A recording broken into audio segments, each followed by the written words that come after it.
For the first video on exponential knowledge, I am going to provide a review of the book Lifespan, Why We Age and Why We Don't Have to by David A. Sinclair, PhD.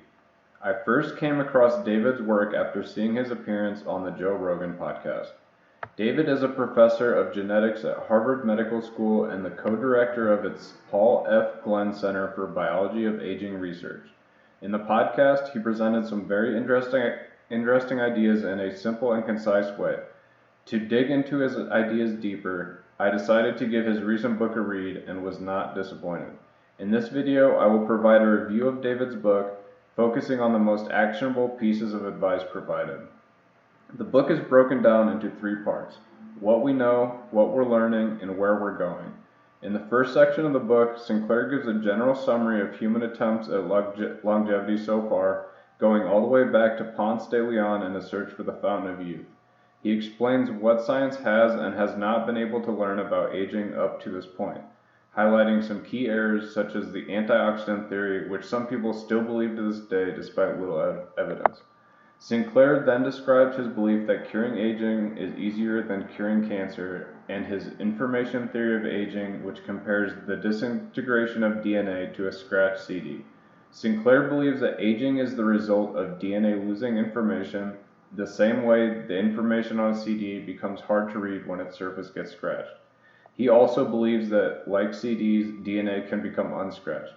According to Dr. Sinclair, the most basic steps a person can take to prevent aging are to exercise, fast intermittently, adopt a low-protein diet, and get hot and cold temperature exposure. These actions induce hormesis. Hormesis is generally good for organisms, especially when it can be induced without causing lasting damage. These actions can be complemented with hormesis-mimicking molecules, which Dr. Sinclair covers in more detail in the second part of the book.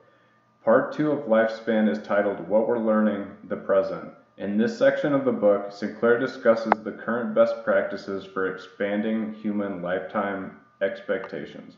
When it comes to activating longevity genes, research suggests that eating more veggies, eating less processed food, and to overall eat less in general.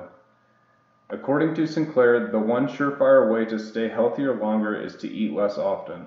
Calorie restriction without malnutrition has been shown to increase longevity by lowering blood pressure, blood sugar, and cholesterol. The earlier in life that calorie restriction begins, the greater the lifespan extension. In addition to inducing nutritional adversity through a low-protein, vegetable-rich diet, it also helps to induce physical adversity. Longevity research has shown that exercising results in longer telomeres and increased NAD levels. The most effective form of exercise is high-intensity interval training, or HIIT.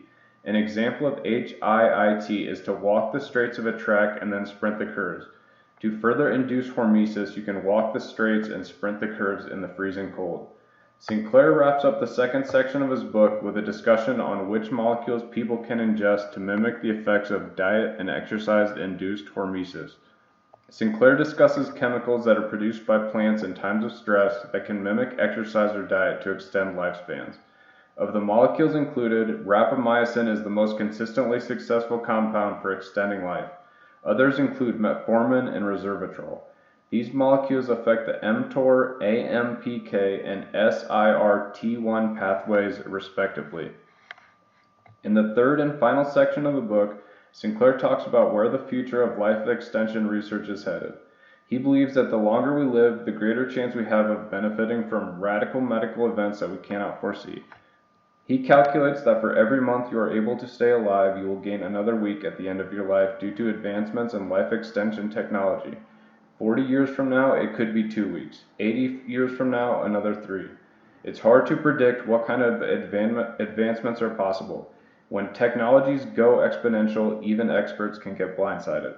If Sinclair's research is implemented, he believes that humans will easily live between 120 and 150 years old in the near future. What do you think? Are you interested in Dr. Sinclair's research? If you are, let me know in the comments below, like the video, and subscribe to the channel. Thanks for watching.